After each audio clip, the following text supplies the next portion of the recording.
كمي توعلو تخاتلتي مدبات ماكل جولجول سبورت نلوم ربع 27 قنبت كالايزر تحست علتاو زينات سبورت حيزنا تقربنا لنا مكتتالكم باخبروت نعدم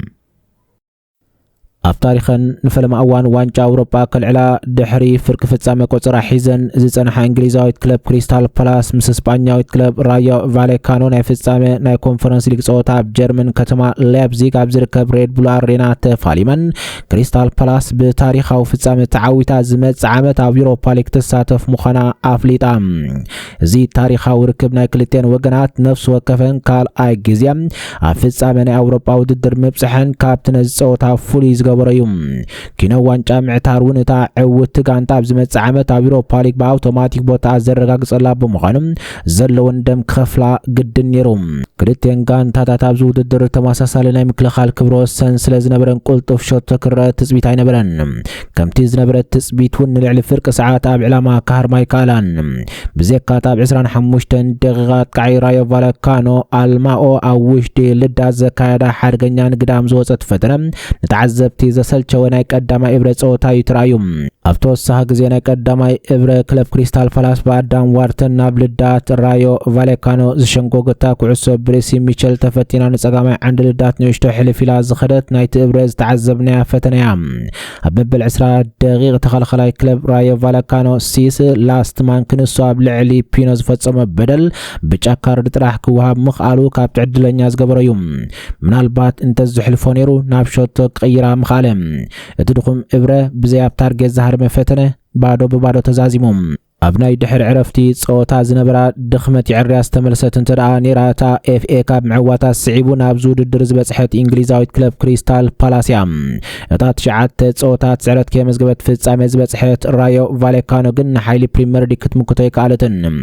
5 ደቂቕ ተጻዊተን ኣዳም ዋርተን ካብ ርሑቕ ዘካየዳ ፈተነ ሃላው ልዳት ነጺጉ ኣውጽዋ እኳ እንተነበረ ጉድለት ምክልኻል ተጠቒሙ ግን ፈረንሳዋት ካዕይ ማቴታ ናብ ሾቶ ቀይርዋ ክለብ ክሪስታል ፓላስ ሓደ ብባዶ መሪሓ ደጊማውን እንግሊዛዊት ክለብ ክሪስታል ፓላስ ኣብ መበል 55 ደቂቕ ኣብ ከባቢ ልዳት ኣብ ልዕሊ ሳር ብዝተፈጸመ ሓደገኛ ፋወል ቅላዕ መቕጻዕቲ ረኺባ ፒኖ ነተዓድል ካብ 25 ዲያርድ ቀሊዕዋ ቀዳማይ ኣብ የማን ዓንዲ ልዳት ሃሪማ ደጊማ ናብ ጸጋም ሃሪማ ናብ ድሕሪት ተመሊሳ ይዕገር ጌራ ተዓድል ከይተጠሙላ ግን ዳኛ ኩዕሶ ደው ኣቢልዋ ኣብ ላሊጋ ስፓኛ ሻምናይ ደረጃ ሒዛ ዛዚማ ዘላ ራዮ ቫሌካኖ ኣብ ዝመጽእ ዓመት ኣብ ዝኾነ ናይ ኣውሮፓ ውድድር ስለ ዘይትህሉ ነታ ዘላ ተዓድል ጥቃም ለውጥ ብምግባር ጻዕር እኳ እንተካየደት ክሰልጣ ግን ኣይከኣለን ኣብ 1905 ዝተመስረተት እንግሊዛዊት ክለብ ክሪስታል ፓላስ ኣብ ናይ 120 ዓመታት ታሪኻ ዝሓለፈ ዓመት ንመጀመርያ ግዜ ዋንጫ ልዒላ ሕጂውን ብታሪኻዊ መንገዲ ናይ መጀመርያ ናይ ኣውሮፓ ዋንጫ ልዒላ ኣሰልጣኒ ኦሊቨር ግላስነር ክትወርድ ዝቐረበት ክለብ ተረኪቡ ንማን ሲቲ ሊቨርፑል ረዲዑ ዋንጫ ኤፍኤ ካፕ ኮሚዩኒቲ ሺልድ ብምልዓል ዘይርሳዕ ታሪኽ ሰሪሑ ነይሩ ሕጂ ድማ ደገፍታ ቅድሚ ምምጽኡ ክሓልሞውን ዘሰክፎም ዝነበረ ዋንጫ ኣውሮፓ ሂብዎም ኣሎም እዚ ከምዚል እንከሎ ነቲ ዝሓለፈ ዓመት ብዓወት ኤፍኤ ካፕ በፂሖሞ ዝነበሩ ውድድር ዩሮፓ ሊግ ግን ካብ ሰንኪ ዋንነት ናብ ኮንፈረንስ ሊግ ብምውራድ ሲኖሞ ዝነበሩ መድረኽ ብዓወት ኮንፈረንስ ሊግ ኣቢሎም ተመሊሶም ኣለዉ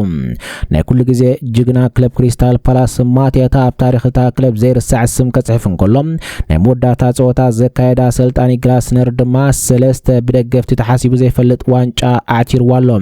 እዚ ኣሰልጣኒ ዝመጽእ ዓመት ኣብታ ጋንታ እንተዝህልውን ብመንገዲ ዩሮፓ ሊግ ኣቢሉ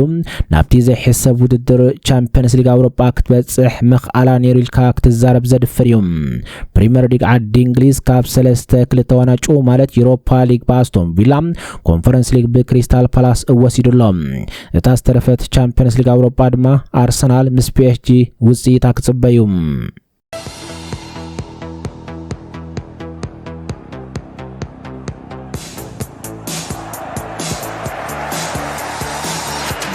ዋንጫ ዓለም ኣሜሪካ ካናዳ ሜክሲኮ 2026 ክኽፈት 2 ሰሙን ጥራሕ ተሪፉ ኣብ ዘሎ እዋን ተሳተፍቲ ሃገራውያን ጋንታታት ሒዘኖም ዝገሻ ዝርዝር ተጻወተን የፍልጥ ኣለዋ ሓንቲ ካብኣተን ድማ ሃገራዊት ጋንታ ሆላንድ ሎሚ ጋንታ ብወግዒ ፍሊጣ እታ መስራቲት ቶታል ፉትቦል ተባሂላ ትግለጽ ሆላንድ ብንፉዓት ተጻወተ ዝተሓጽረት 3 ግዜ ናብ ፍጻመ ዋንጫ ዓለም በጺሓ ግን ከኣ ዋንጫ ዓለም ክትዓትር ዘይከኣለት ሃገራዊት ጋንታ እያ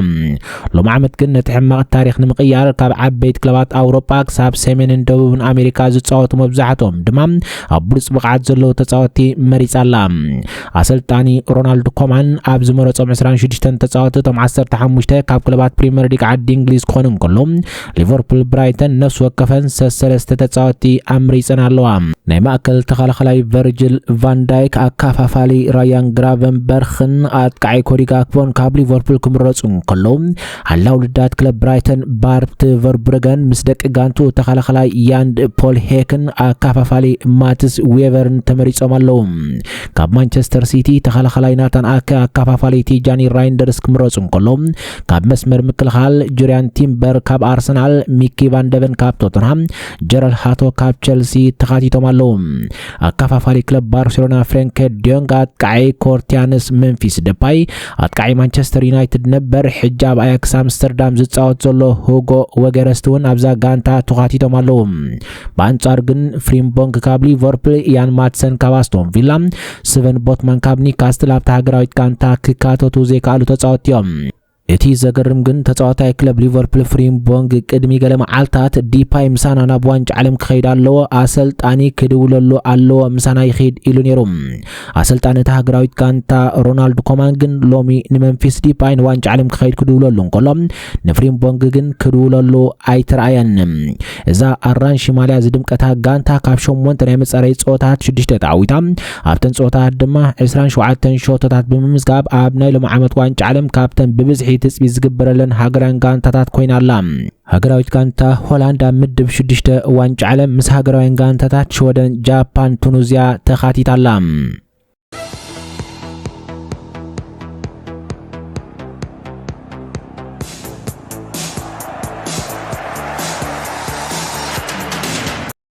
አርጀንቲናዊ አካፋፋሊ ክለብ ቸልሲ ኤንዞ ፈርናንደዝ ኣብ ዝክራማት ካብታ ክለብ ክወጽ ከም ዝደልኒ ቸልሲ ከም ዝሓበራን እታ ክለብ ድማ ካብታ ጋንታ ክወጽ 120 ሚሊዮን ፓውንድ ኣቐሚጣ ከም ዘላ ተገሊጹ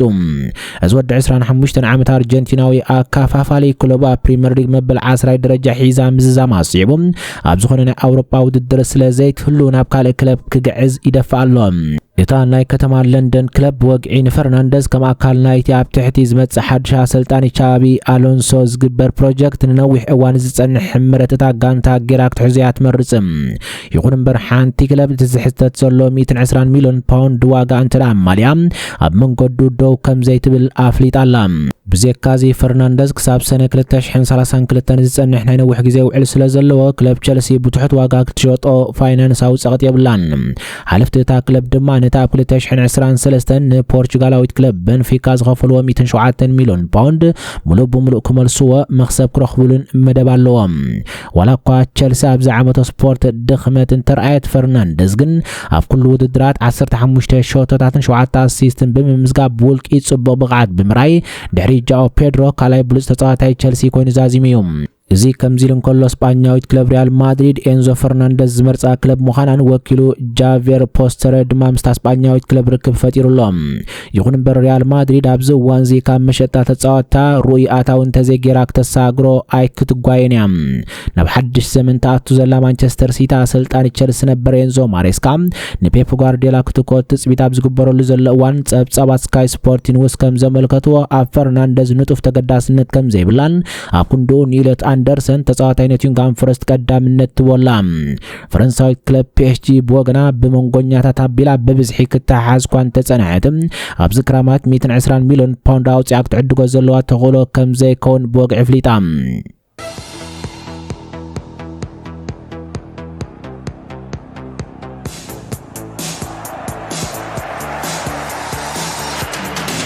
نبقى زينا مسنسجر وناني إنجليزاويت كلب أرسنال جوس كرانكن أسلطاني ميكيل أرتيتا دحرتا كلب دحر كل 10 عامات وانشا بريمير ليج معتارا نغار رينيفل فيرما زلاتا ماليا كلب أرسنال هياب أبركي تملوم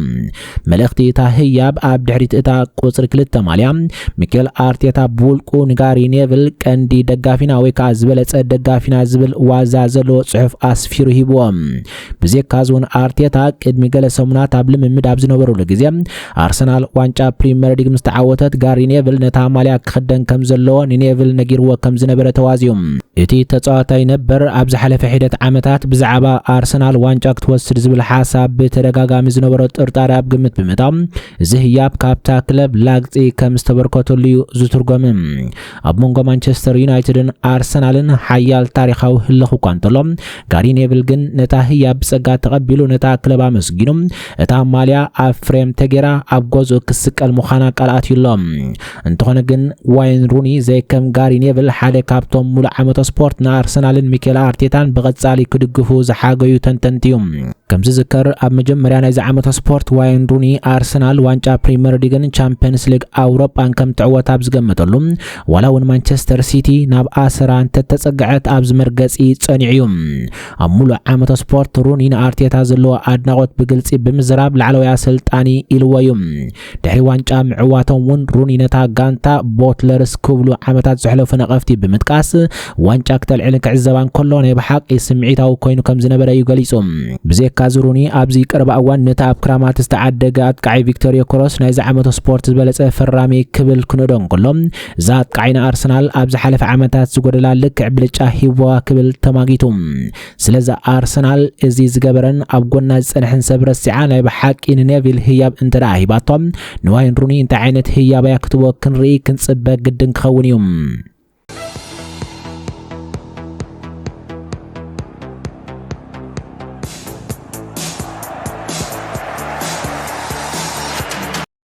እንግሊዛዊት ክለብ ማንቸስተር ዩናይትድ ንወዲ 26 ዓመት ብራዚላዊ ኣካፋፋሊ ኤደርሰን ሲልቫ ንምፍራም ምስ ኣታላንታ ኣብ ናይ መሳገሪ ክፍሊት ተሰማሚዓ ኣብቲ ተገይሩ ዘሎ ስምምዕ ዩናይትድ ካብ 37 ሚልዮን ክሳብ 38 ሚልዮን ፓውንድ ዝግመት ጠቕላላ ገንዘብ ክትከፍል 35 ሚልዮን ፓውንድ ኣቐዲማ እቲ ዝተረፈ 3 ሚልዮን ፓውንድ ድማ ከም ቦናስ ኣብቲ ስምምዕ ኣትሎም እቲ ውልቃዊ ስምምዕ ግን ኣቐዲሙ ተሰማሚዑ ብምጽናሕ እዛ ኣካፋፋሊ ናብ ሜዳ ኦልድ ትራፎርድ ብምስጋር ኣብ ቻምፒየንስ ሊግ ኣውሮፓ ክትጻወት ቀዳምነት ሂብዎ እዩ ምፍራም ኤደርሰን ንብዙሕ ትጽቢት ዝግበረሉ ዳግመ ህንጸት ማእከል ሜዳ ዩናይትድ ከም እምነ ኩርናዕ ኮይኑ ክመጽእ ድሌት ደገፍታ እዩ ድሕሪ ምኻድ ብራዚላዊ ኣካፋፋሊ ካሳሜሮ ዳይሬክተር ኩዕሶ እግሪ ጆሰን ዊልኮክስ ነቲ ቦታ ንምምላእ ንኣካላዊ ብቕዓት እቲ ካብ ሳንዱቕ ናብ ሳንዱቕ ዝኸይድ ባህርያት ዘለዎ ኤደርሰን ቀዳምነት ሂብዎ እዩ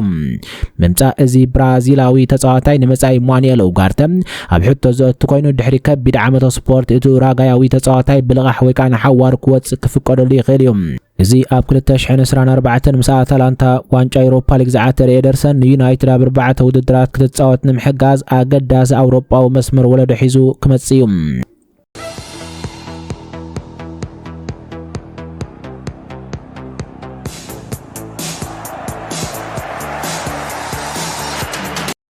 أبقى زينا ويستهام يونايتد ولا كا بريمير ليج توردت أسلطان نونو إسبيريتو سانتو أبترو كغص المخانو بوقعي أرغاغيزام نايكد محجو علكلتيون وغنات بزي زخونه يخون ناي كحسا كفليت كفالالو يزخولم صوري سممع زبل عنقز زتقالل كم زنبل حقو كان تغنم بورد تا كلب غن دحرتي قلولاو أخيباتات بمكياد نتي بورتغالاو أسلطان كغص الوسينو لهم بورد ويستهام أبزوصو مغلسي نونو إسبيريتو سانتو أب چامبيونشيب نزا غانتان ممراح لعل دراخي كم زلو أردقاقيصلهم زيخون برنونو إسبيريتو سانتو أب سلطان كله ناب تحتي ناب چامبيونشيب مورادا سيبهم بزنبرو فاينانساو وعلات دوموزو بفرقي كوغدل تسبيتي يقبرلهم بعفش شاب قداميت كانتا أب مولو اتبورد قديتاو 50 ميتاويت مقدال دوموز كقاتميهم كابزي بتوسخ 14 عامتات اب تزعابي ليج عالم زصنحت ويستهام يونايتد ناب تحتي بمورادا بقمت كابسوس اكساب 100 مليون باوند ገንዘብ ክትክብ ክትግደድ بمغنام كم بعل جارد بونزا مسلو كواخبتي تصاوتا كتشيت ክትግደድ تخليا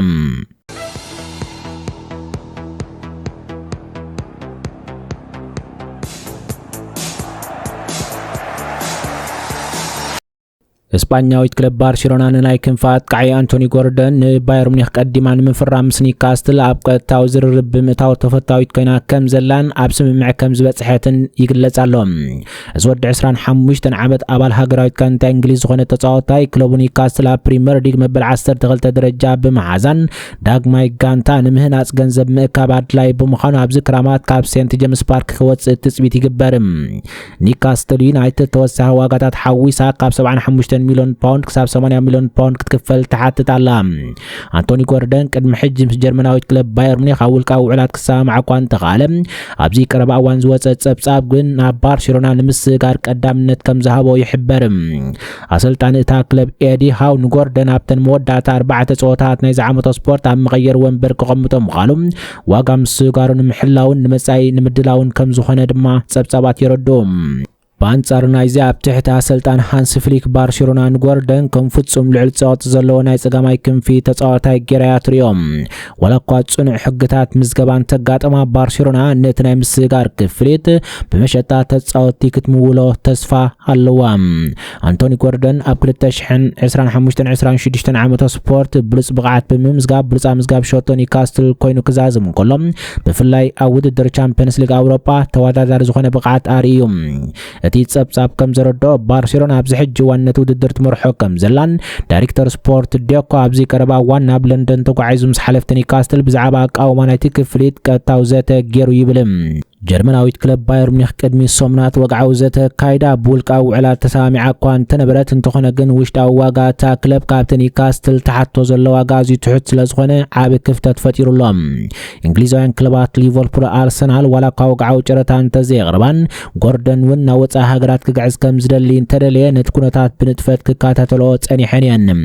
ድሕሪ ዝወፅእ ዘሎ ጸብጻባት ግን እስጳኛዊት ክለብ ባርሴሎና ንአንቶኒ ጎርደን ብ70 ሚሊዮን ፓውንድ ንምፍራም ምስ ኒውካስትል ኣብ ሙሉእ ስምምዕ በፂሓ ይብልለው ዓበይቲ ስፖርታውያን ጋዜጣታት ቴሌግራፍን ቶክ ስፖርትን ከም ዝሓበሮ እዚ ኣባል ሃገራዊት ጋንታ እንግሊዝ ኣብዚ ሰሙን መወዳእታ ሕክምናዊ ምርመራ ድሕሪ ምግባሩ ናብ ባርሴሎና ክጽምበሪ ክብላ ጸብጺበን ኣለዋ ስለም ክትታልኩም ነመስግን ሕጂ ዝበልና መደባት ስፖርት ነዞም ክንከታተሎም ዝጸናሕና ይመስሉ ነይሮም ኣብ ዝቕጽል መደብ ብኻልእ ትሕዝቶ ክሳብ ንራኸብ ሰላም ወሰናይ እንኹልና